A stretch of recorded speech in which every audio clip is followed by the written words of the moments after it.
नमस्कार मित्रों, आज हम आपके सामने एक ऐसी कहानी प्रस्तुत करते हैं जो एक राजकुमारी और नाग और नागिन की है। नाग नागिन की इस कहानी को बहुत ही अच्छी तरह से आपको सुनना है, क्योंकि इसमें बहुत सारे रहस्य हैं। तो आइए शुरू करते हैं कहानी। कहानी का विषय है कि किस स्त्री पर मनुष्य को विश्वास करना चाहिए और किस पर नहीं। कौन सी स्त्री मनुष्य को कंगाल बना देती है और कौन सी स्त्री उसके जीवन को स्वर्ग बना देती है। मित्रों, एक राज्य में एक राजा राज्य किया करते थे, जिन राजा का नाम उग्रसेन था। और राजा उग्रसेन प्रतापी थे। वो धर्मात्मा भी थे, वो प्रजावत्सल भी थे, प्रजापालक थे, वह धर्मपरायण थे। ऐसे राजा का राज्य बहुत ही अच्छा उन्नति की दिशा में जा रहा था। प्रजा के हित के लिए वो सदैव तत्पर रहते थे। एक बार उनके राज्य के ही जंगल से कुछ ऋषि मुनि उनके पास आए और उन ऋषि मुनियों ने राजा से कहा कि हे राजन, आप मेरी मदद करें, मेरी सहायता करें। राजा ने पूछा कि हे ब्राह्मण देव, आपको क्या समस्या है? साधु जनों, आपको क्या समस्या है?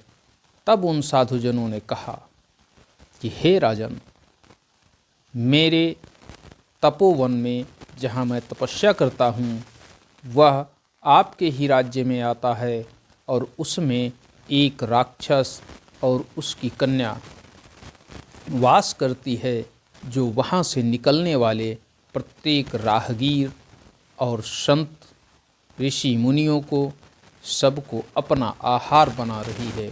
वह नित्य प्रति किसी न किसी का आहार बना रहा है। जब ये बात राजा के कानों में पड़ती है तो राजा अचंभित हो जाते हैं और कहते हैं कि क्या मेरे राज्य में भी प्रजा इस तरह से दुखी है? ऋषि मुनि ऐसा जब बताते हैं राजा को, तब राजा ऋषि मुनियों से कहते हैं, ठीक है, हम आपकी सुरक्षा का प्रबंध अवश्य करेंगे। और इतना बताने के बाद ऋषि मुनि पुनः उसी वन की ओर प्रस्थान कर जाते हैं और जाकर तपस्या के लिए स्थान ढूंढने लगते हैं। इधर राजा उस जो सूचना आई है उस सूचना पर विचार करता है। 2-3 दिन बीत जाते हैं और एक दिन राजा शिकार पर जाने की इच्छा जताता है और अपने सैनिकों से कहता है कि मेरे लिए द्रुतगामी घोड़े का इंतज़ाम करो। साथ में 10-15 सैनिक भी हमारे चलेंगे और आज मैं शिकार के लिए जाऊंगा। शिकार के लिए भी उसी वन में जाऊंगा जिस वन में इन ऋषि मुनियों का तपोवन है। मैं शिकार करते करते उस राक्षस को भी ढूंढूंगा और उस राक्षस का वध करके इन ऋषि मुनियों को अभय प्रदान करूंगा। मित्रों, राजा का घोड़ा तैयार होता है और राजा अपने घोड़े पर अस्त्र शस्त्र धारण करके वहाँ से शिकार के लिए निकल लेते हैं। आखेट करते करते राजा वन के बीचों बीच पहुँच जाते हैं और उस जगह पर पहुँच जाते हैं जिसके आसपास ही उस राक्षस का निवास था। मित्रों, वह राक्षस जो कि एक गुफा के अंदर निवास करता था, वह गुफा अत्यंत ही सक्रिय थी। राक्षस के हाथ पैर नहीं थे, इसलिए वह एक ही स्थान पर बैठा रहता था। लेकिन उसकी एक कन्या थी जो कि किसी भी तरह का रूप धारण करने में माहिर थी।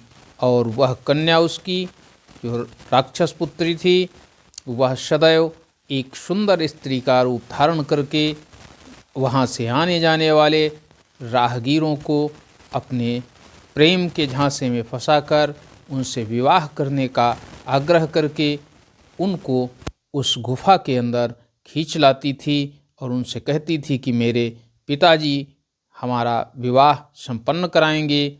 और वो लोग वहाँ आते थे और यहाँ पर वह राक्षसी और वो राक्षस उसका आहार बना लेते थे। समय बढ़ता जा रहा था। राजा धीरे धीरे उस गुफा की तरफ पहुँच रहे थे और गुफा के अंदर बैठे उस राक्षस को भी मानव के आने की सुगंध प्राप्त हो रही थी। ज्यों ही उसको सुगंध मिली, वो तुरंत ही अपनी पुत्री से बोला कि हे पुत्री, हमारे रास्ते पर कोई पुरुष या मनुष्य आ रहा है और मुझे लगता है कि वह बहुत ही हष्ट-पुष्ट है। उसके आने से उसकी सुगंध मेरी नासिका में जा रही है, जिससे कि मुझे बहुत ही आनंद की अनुभूति हो रही है। उसका मांस कितना स्वादिष्ट होगा, ऐसा सोचकर ही मेरी जिह्वा में पानी टपकने लगा है। इसलिए तुम जाओ और जाकर के इसे मेरे पास लाओ, मैं इसके मांस का भक्षण करना चाहता हूँ। तब उस राक्षस की वो जो पुत्री थी, उसने तुरंत ही एक सुंदर राजकुमारी का भेष बनाया और राजकुमारी का भेष बनाकर वह इतनी सुंदर दिख रही थी जैसे उसके आगे स्वर्ग की अप्सराएं भी फीकी पड़ रही हों। और वह चलते हुए उसी रास्ते पर पहुंच गई जिस रास्ते से राजा आ रहे थे। राजा ने जब रास्ते पर खड़ी एक रूपवती अपूर्व सुंदरी को देखा तो वह उसे देखते ही उस पर मोहित हो गए।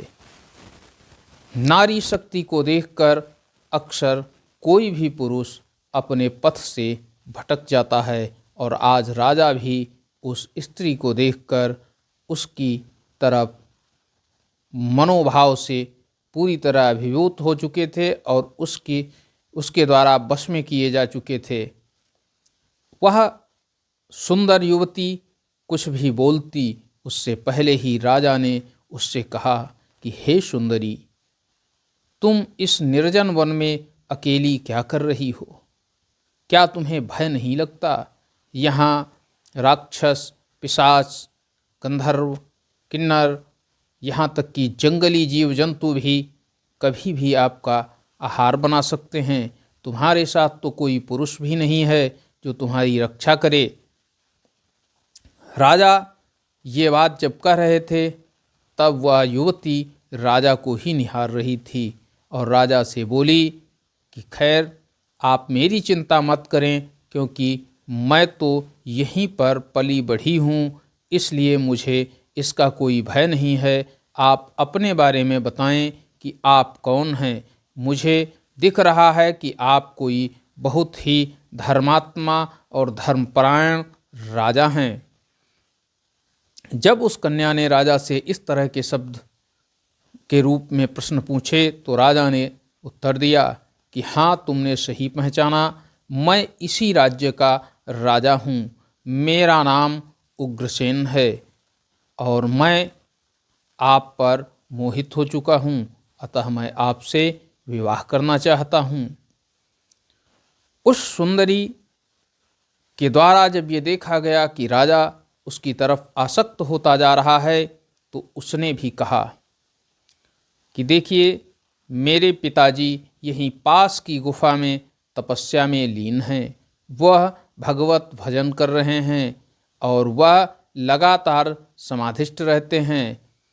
मैं जब बड़ी हुई तो उन्होंने मेरे विवाह के बारे में सोचा और मुझसे कहा कि हे पुत्री, तुम जाओ और जाकर खोजो जो तुम्हारे योग्य वर हो, जिसे तुम पसंद करोगी, मैं उसके साथ तुम्हारा विवाह करवा दूंगा।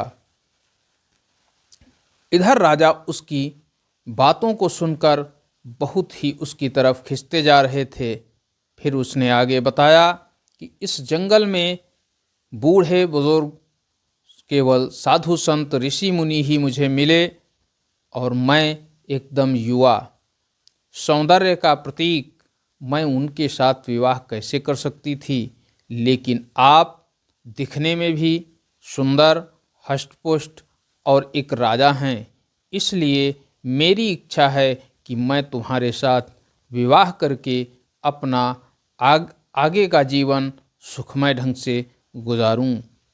मैं अपने पिता से ये पूछ कर आती हूँ। राजा ने कहा कि कितना समय लगेगा? तो उसने कहा कि 1 प्रहर का समय लगेगा, क्योंकि राजा दोपहर के बाद वहाँ पहुँचे थे। जब उसने कहा कि 1 प्रहर का समय लगेगा, क्या तुम मेरी प्रतीक्षा कर सकोगे? तो राजा ने कहा, अरे 1 प्रहर की बात क्या है, मैं तो तुम्हारी प्रतीक्षा पूरा जीवन कर सकता हूँ। वह सुंदरी मुस्कराई और वह अपने पिता की गुफा की ओर चल दी। उसने कहा कि 1 प्रहर के बाद आपको आना है, तब तक मेरा इंतज़ार करना है। सुंदरी उस गुफा की ओर चली गई। राजा वहीं पर पास में एक बरगद का वृक्ष था, उसी बरगद के वृक्ष के नीचे बैठ गए, आराम करने लगे। प्रतीक्षा वो 1 प्रहर कब पूरा हो कि राजा जाएं और उस सुंदरी से मिलें, उसके साथ विवाह करें। मित्रों, उसी बट वृक्ष के नीचे ही एक नाग नागिन का जोड़ा रहता था, जो कि वहाँ के राहगीरों, जिनको कि वह राक्षस और राक्षसी अपने जाल में फंसाकर उनका आहार करते थे, वह उन्हें बार बार उनके जाल से बचाने का प्रयत्न करता था। लेकिन एक कामी पुरुष जब काम वासना से ग्रसित हो जाता है, तब वह अच्छे भले को नहीं सोचता है। जो भला करने वाला होता है वह उसी को बुरा समझने लगता है। तो वो नाग नागिन ने जब देखा कि हमारे ही राज्य के राजा उग्रसेन, जो कि अत्यंत ही धर्मात्मा हैं, प्रजावत्सल हैं, और उनके साथ ये छल होने वाला है, उनका भी आहार हो जाएगा, प्रजा किस तरह से अपना जीवन यापन करेगी, राजा के बिना राज्य तो सूना हो जाएगा। ये सोचकर नागिन ने नाग से कहा कि जाइए और राजा को समझाइए, हो सकता है राजा मान जाए। तब नाग अपनी बिल से बाहर निकला और राजा के सामने आकर राजा को प्रणाम करके बोला कि हे राजन, आप जिस विचार में यहाँ पर बैठे हुए हैं, वह विचार आपका उचित नहीं है। आप जिस कार्य के लिए प्रतीक्षा कर रहे हैं, वह आपके लिए शुभ नहीं है। ज्यों ही नागराज ने ये बात कही, तो राजा ने कहा कि यह तुम्हें कैसे ज्ञात है? तब नागराज ने कहा कि हे राजन, मैं जानता हूँ कि आप हमारे राज्य के राजा हैं और आप बहुत ही धर्मात्मा हैं, दयालु हैं, साथ ही साथ आप प्रजावत्सल भी हैं। इसलिए मैं आपको ये बताना चाहता हूँ कि यह जो स्त्री आपको आमंत्रित करके गई है, यह स्त्री आपके योग्य नहीं है। राजा को उसकी बात पर विश्वास नहीं हो रहा था, तो राजा ने कहा कि हे नागदेव, क्या आप मूर्ख हो गए हैं? आप हमें ये क्या बता रहे हैं? वह स्त्री कैसी भी हो, लेकिन मुझे लगता है वह मेरे योग्य है। तब नाग ने कहा कि हे राजन, क्या आप उस कन्या का कुल, गोत्र, खानदान कुछ भी जानते हैं? राजा ने कहा कि नाग देवता, आप ये सच कह रहे हैं, मैं उसके बारे में कुछ भी नहीं जानता हूँ, लेकिन फिर भी वह स्त्री मेरे लिए शुभ है। जब इस तरह से राजा लगातार काम वासना के वशीभूत होकर के उस राक्षसी के तरफ ही बोल रहे थे, तब नाग देवता ने कहा कि जिस तरह से कामी पुरुष को, लोभी पुरुष को और क्रोधी पुरुष को, साथ ही साथ मूर्ख पुरुष को अपने हितैषी का समझाना भी बुरा लगता है, उसी तरह आज राजन इस काम वासना की वजह से आपकी भी गति वही हो गई है। इसलिए मैं जो कुछ भी कह रहा हूँ वह आपकी समझ से परे है। आपकी स्थिति आज बहते हुए जल में छलांग लगाने वाले उस व्यक्ति की तरह है जिसको बहते हुए जल की गहराई का कोई अंदाज़ा नहीं होता है, उसी तरह आज आप काम वासना से इस तरह ग्रसित हो चुके हैं कि आपको इन सब चीज़ों की का ज्ञान ही नहीं रहा है। राजा झुंझला उठा, लेकिन नाग देवता ने बात करना बंद नहीं किया। नाग देवता ने आगे कहा कि हे राजन, क्या आप राजकुमारी वैजंती के बारे में जानते हैं? आपके लिए तो राजकुमारी वैजंती जैसी ही महिला आपको मिले, राजकुमारी मिले, जिसके साथ आपका विवाह होना चाहिए। तब राजा ने नाग देवता से पूछा कि मैं तो नहीं जानता हूँ, ये राजकुमारी वैजंती क्या है, कौन है, कहाँ से आई है? तब नाग देवता ने कहा कि हे राजन, इस वृत्तांत को मैं आपको अवश्य बताऊंगा, लेकिन उसके लिए एक प्रहर आप इंतज़ार करिए। एक प्रहर की प्रतीक्षा के बाद मैं यह दृष्टांत आपको अवश्य बताऊंगा। नाग देवता वो एक प्रहर राजा का बचाना चाहते थे, जिससे कि राजा उस राक्षसी के चुंगल से बच जाए। लेकिन राजा अब दुविधा की स्थिति में था, क्योंकि उसके अंदर उत्सुकता थी कि वह राजकुमारी वैजंती के बारे में भी जानना चाहता था, और साथ ही साथ वह उस सुंदरी के साथ विवाह भी करना चाहता था। मित्रों, नाग देवता अपनी विल में चले गए। अब राजा दुविधा की स्थिति में वहाँ बैठा हुआ विचार कर रहा है, लेकिन धर्मात्मा होने के कारण ईश्वर ने उसे सद्बुद्धि प्रदान की, और कुछ समय पर इंतज़ार करने के बाद उसने यह निर्णय किया, यह निश्चय किया कि वह पहले राजकुमारी वैजंती के बारे में अवश्य जानेगा, क्योंकि राजकुमारी वैजंती के अंदर कुछ तो अद्भुत जरूर है, जो उसकी तारीफ इतनी ज़्यादा नाग देवता के द्वारा की जा रही है। जरूर नाग देवता उसके बारे में सब कुछ जानते हैं, और हमें जरूर जानना चाहिए।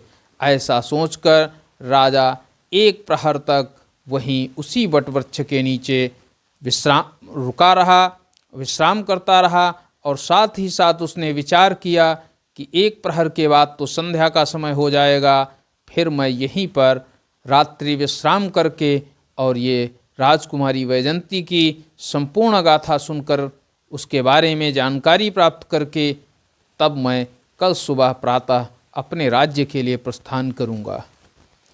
मित्रों, जब एक प्रहर बीत जाता है तो नाग देवता बाहर आते हैं, और वह एक बार पुनः राजन को प्रणाम करते हैं, और प्रणाम करते हुए उनसे राजकुमारी वैजंती के बारे में बताना आरंभ करते हैं। वहीं दूसरी तरफ वह राक्षसी और उसका पिता, जो कि भोजन की सुगंध को लगातार एहसास कर रहा था, लेकिन वह भोजन की सुगंध उसके पास तक नहीं पहुंच पा रही थी, और जिसको वह बुला कर आई थी वह पुरुष आज वहां नहीं पहुंचा था, इससे वह भूखे थे। लेकिन अब वह कर भी कुछ नहीं सकते थे, इस वजह से राजा यहाँ पर सुरक्षित स्थिति में था। तब राजा से नाग देवता बोले कि हे राजन, यह एक राज्य की कहानी है, जिसमें एक राजा थे और राजा के 3 रानियां थीं। राजा के 3 रानियों से भी एक ही पुत्र उत्पन्न हुआ। जो पुत्र उत्पन्न हुआ वह अत्यंत ही रूपवान, गुणवान, साथ ही साथ वह भी बहुत ही बुद्धिमान था। राजा अपने पुत्र के जन्म पर उत्सव मनाते थे, पूरे राज्य में उत्सव मनाया गया। धीरे धीरे समय निकलता चला गया, और राजकुमार अपनी उम्र से किशोरावस्था में प्रवेश कर गया। जब राजकुमार ने किशोरावस्था में प्रवेश किया, तब राजकुमार युद्ध कला में भी अत्यंत निपुण हो चुका था। वह बहुत ही पराक्रमी था, साथ ही साथ वह बहुत ही धर्मपरायण था। अब राजा अपने उस पुत्र के विवाह के बारे में विचार करने लगे कि इस पुत्र का विवाह कहाँ किया जाए, कौन सी लड़की के साथ किया जाए, कौन सी स्त्री को के साथ विवाह किया जाए, क्योंकि सभी तो इसके योग्य नहीं हो सकती हैं, क्योंकि यह तो गुणों की खान है। इसलिए उन्होंने सोचा कि जो गुण मेरे राजकुमार के अंदर हैं, उन्हीं गुणों और उतनी ही सुंदर राजकुमारी के साथ मैं अपने राजकुमार का विवाह करूंगा। ऐसा वह विचार करते हुए चिंतामग्न थे, क्योंकि आसपास के राज्यों में उसे कोई भी राजकुमारी ऐसी दिखाई नहीं दे रही थी कि जिसके साथ वह अपने राजकुमार का विवाह कर सके। तब उसे ध्यान आया कि उसके पास एक बहुत ही वफादार अक्लमंद तोता है, जो कि जब भी राजा असमंजस की स्थिति में होते हैं तब उन्हें वह निर्णय सुनाने के लिए कहता है और उनको उनकी मदद करता है, उनकी सहायता करता है। तब राजा ने उस तोते से कहा कि हे तोते, तुम मेरी बात ध्यान से सुनो। राजकुमार के विवाह के लिए एक राजकुमारी खोजनी है तुम्हें। तोता ने कहा कि हे राजन, आपको कैसी राजकुमारी चाहिए, उस राजकुमारी के अंदर क्या गुण होने चाहिए, यह सब लिखकर साथ ही साथ राजकुमार का एक चित्र भी उसके साथ रख दीजिए और उसे मेरी एक टांग में बांध दीजिए। मैं देश देश भ्रमण करके वहाँ की राजकुमारियों से मिल करके उनके चरित्र को जान करके तब मैं आपको आगाह करूँगा कि आप किस राज्य की राजकुमारी से राजकुमार का विवाह करें। राजा को तोते की यह बात अत्यंत प्रिय लगी और उन्होंने तुरंत ही आदेश दिया कि सारे गुणों को लिख करके साथ साथ राजकुमार के एक चित्र को रखकर इसके पैर में बांध दिया जाए। तोता के पैर में वह पत्र चित्र सहित बांध दिया गया। तोता आकाश में उड़ने लगा। उड़ते उड़ते वह कई राज्यों में घूमा, लेकिन उसे अपने राजकुमार के योग्य कोई भी राजकुमारी नहीं दिखी। इसी बीच संध्या का समय होने लगा और आसमान में मेघों के द्वारा बारिश की जाने लगी और बारिश बहुत ही भीषण थी। इसलिए उस बारिश से बचने का उपाय तोते के द्वारा खोजा जाने लगा और उस उपाय को खोजते खोजते तोते को एक पुराना पीपल का वृक्ष दिखाई दिया और उस पीपल के वृक्ष में एक खोह थी। तो तोते ने सोचा कि इसी खोह में रात्रि विश्राम कर लिया जाए और ठंड से भी बच जाएंगे। जब ये सोचा तो उस खोह के पास ज्यों ही पहुंचा तो उसके अंदर से आवाज़ आई कि रुको रुको, बाहर ही रहो, इसके अंदर मत आना, इसके अंदर आओगे तो अंधे हो जाओगे। अब अंधा तो कोई भी नहीं होना चाहता है। तोते ने भी सोचा जरूर कोई बात है, तभी तो कहा जा रहा है, लेकिन अब उसे रुकना तो था ही। तो उसने सोचा कि अब इसी पीपल के पेड़ की जड़ के पास बैठ करके रात्रि गुजार दी जाए। और वह तोता वहीं पर पीपल की जड़ के पास ही बैठ गया। वह बैठा ही था कि उसी खोह से एक मैना बाहर आई। मैना को देखकर तोते ने पूछा कि आप कौन हैं? तो मैना ने बताया कि मैं इसी राज्य के राजा की सबसे वफादार सिपाही हूँ। मैं राजकुमारी के लिए, अपने देश की राजकुमारी जिनका नाम राजकुमारी वैजंती है, उनके लिए एक योग्य वर की तलाश में निकली हूँ। मित्रों, दोनों की ही मनोकामना एक जैसी थी। जहाँ तोते को राजकुमारी की तलाश थी, वहीं मैना को एक सुंदर और सुशील राजकुमार की तलाश थी। दोनों आपस में वार्तालाप करने लगे। बात करते करते रात बीत गई।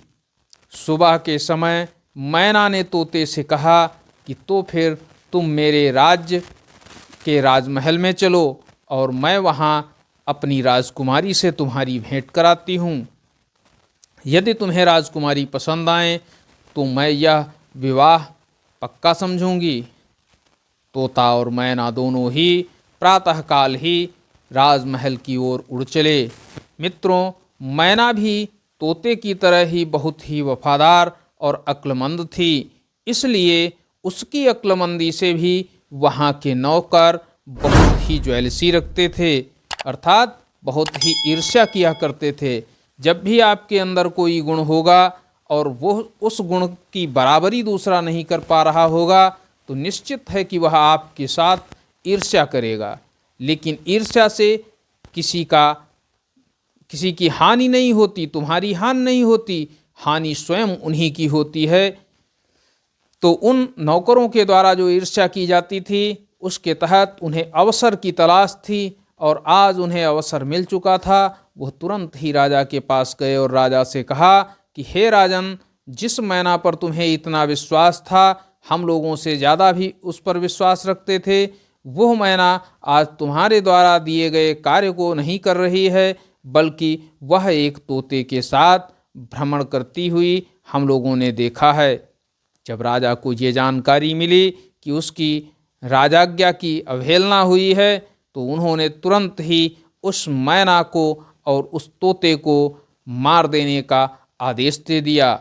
ज्यों ही यह शाही फरमान जारी हुआ, तब तक तोता और मैना राजमहल में प्रवेश कर चुके थे और मैना ने राजा के द्वारा दिए गए शाही फरमान को सुन लिया। जब मैना को ज्ञात हो गया कि राजा अब उसको मरवा ही देंगे, तो मैना ने तोते से कहा कि अब यहाँ न रुक करके यहाँ से तुरंत ही प्रस्थान करो।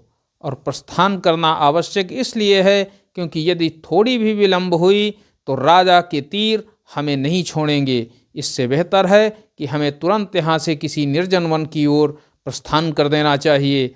और दोनों ने वहाँ से उड़ान भरी और वह सुदूर एक निर्जन वन में रुक गए। जाकर के कुछ दिन उन्होंने वहाँ पर विश्राम किया, रुके, साथ रहे, क्योंकि वह चाहते थे कि राजा के सैनिक और राजा इस घटना को भूल जाएं, वह तोता और मैना को सदैव सदैव के लिए भूल जाएं। खैर, सप्ताह 2 सप्ताह गुजरने के बाद तोता और मैना जब वो सब भूल चुके थे, तब एक बार पुनः राजमहल की ओर आए और आकर राजा के सामने उपस्थित हुए। और राजा से मैना ने पूछा कि हे राजन, तुम्हें मुझ पर इतना ज़्यादा विश्वास है, फिर भी आपने मुझे जान से मारने का आदेश क्यों दे दिया? तब राजा ने कहा कि मैंने जो आदेश तुम्हें दिया था तुमने उसका पालन नहीं किया, अतः मुझे तुम्हें मृत्युदंड देने का आदेश देना पड़ा। तब मैना ने बताया कि हे राजन, मैं आपके द्वारा दिए गए आदेश का पालन ही कर रही थी और मैं ये जो तोता है इसके द्वारा मुझे संदेश मिला है कि इसके राजा का जो राजकुमार है वह बहुत ही रूपवान है, अत्यंत सुंदर है, वह गुणों की खान है, उसके अंदर बहुत सारे गुण हैं जो कि अन्य राजाओं और राजकुमारों में दिखाई नहीं देते हैं। इसलिए हमें अपनी गुणवती राजकुमारी वैजंती का विवाह उसके साथ कर देना चाहिए। और इनके साथ इनके राजकुमार के गुणों सहित राजकुमारी में कौन कौन से गुण होने चाहिए उसका पूरा पत्र है, साथ साथ में राजकुमार का चित्र भी है। जब राजा को ये ज्ञात हुआ तो राजा अपनी भूल पर बहुत पछता रहे थे और उन्होंने तुरंत ही उस पत्र को लिया और साथ ही साथ उस चित्र को तुरंत ही अपने अंतःपुर को भेजा। अंतःपुर मतलब जहाँ पर रनिवास होता है वहाँ को भेजा, रनिवास को भेजा और अपनी रानी से कहलवा दिया कि देखिए क्या ये राजकुमार आपको आपकी बेटी वैजंती के लिए पसंद है। वह चित्र गए, 1 दिन हो गया, 2 दिन हो गया, लेकिन अंतःपुर से कोई भी जवाब नहीं आया। तब राजा ने पुनः हरकारा भेजा और कहा जाकर पता लगाओ क्या बात है, राजकुमार पसंद है या नहीं पसंद है। तब वह हरकारा जब पहुंचता है तो हरकारे को बताया जाता है कि राजकुमार पूरे अंतःपुर को पसंद है, यहाँ तक कि राजकुमारी वैजंती को तो वह बहुत ही ज़्यादा पसंद है और उस फोटो को बैजंती अपने पास रख लेती है और वह उस राजकुमार से अनन्य प्रेम करने लगती है।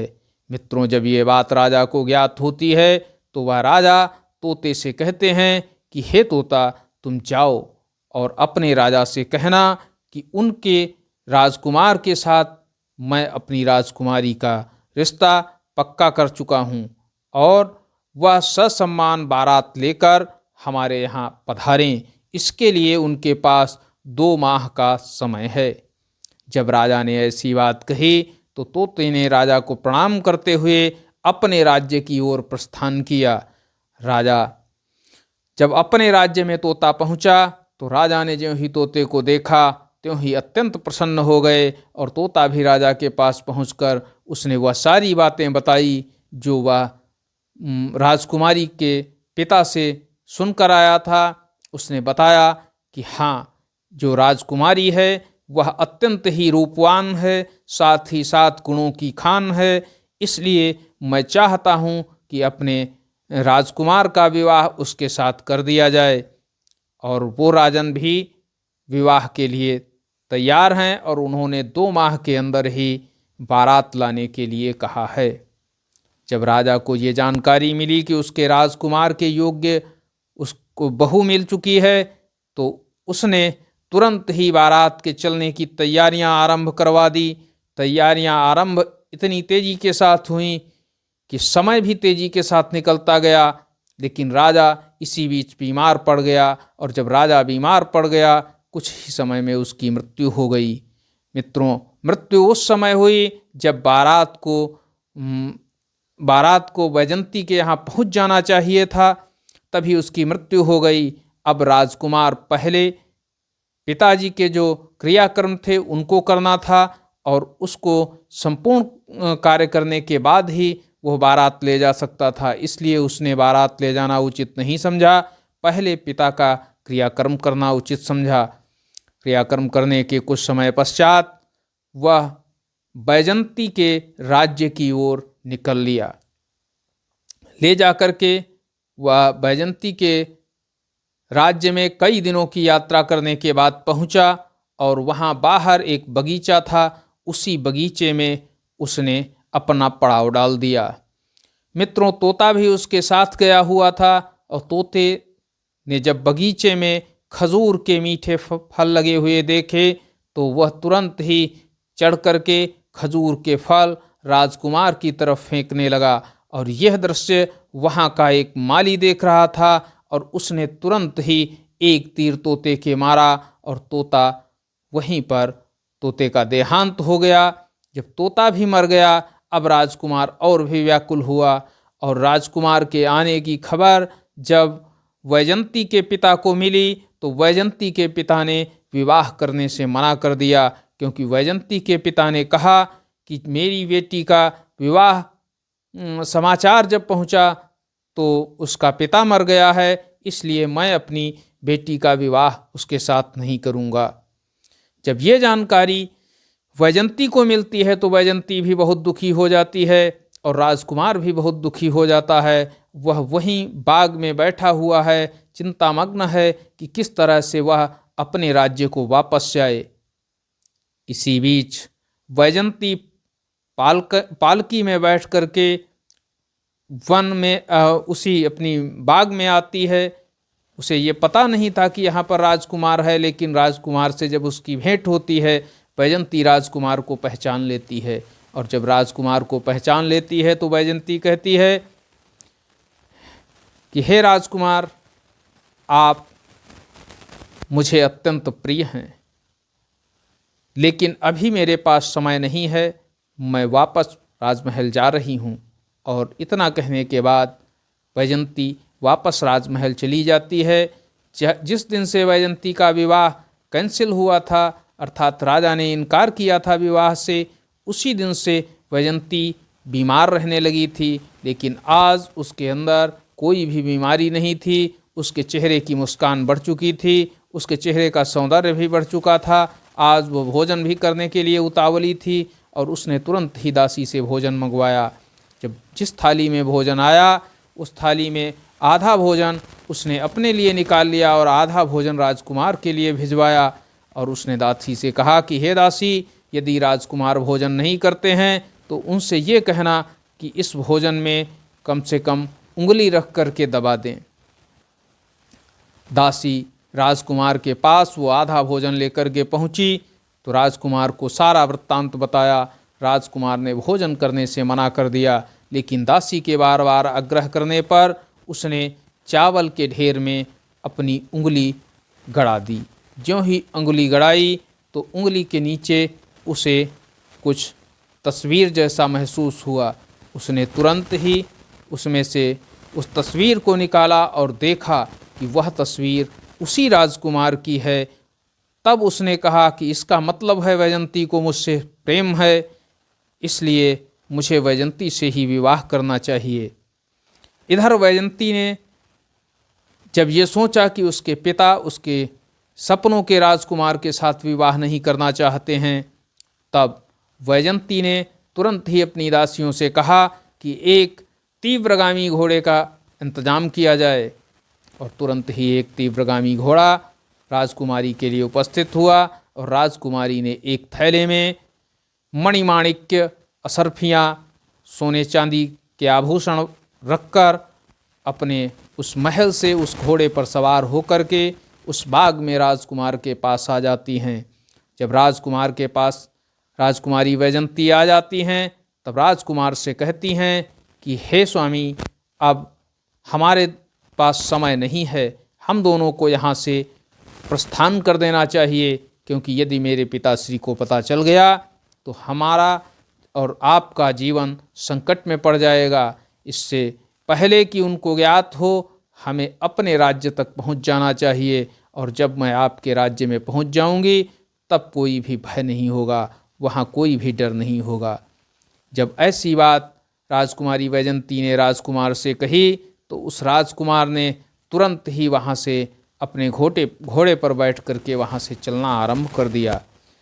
मित्रों, वहाँ से चलते चलते वह दोनों ही एक पड़ाव पर जब रुकते हैं संध्या के समय, तो वहाँ एक तालाब है, तालाब के किनारे ही रुकते हैं और वहीं पर रात्रि विश्राम के बारे में सोचते हैं।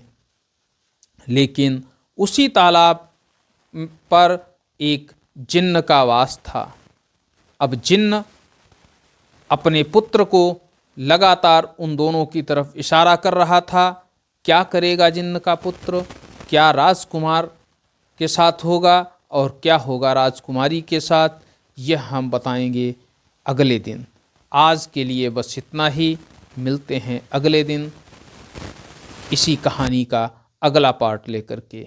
तब तक के लिए जय हिंद, जय भारत, नमस्कार। मित्रों, वीडियो पसंद आया हो तो लाइक करें, चैनल को सब्सक्राइब करें, शेयर करें, साथ ही साथ कमेंट करें। आपकी कमेंट करने से हमें बहुत लाभ मिलता है। धन्यवाद मित्रों।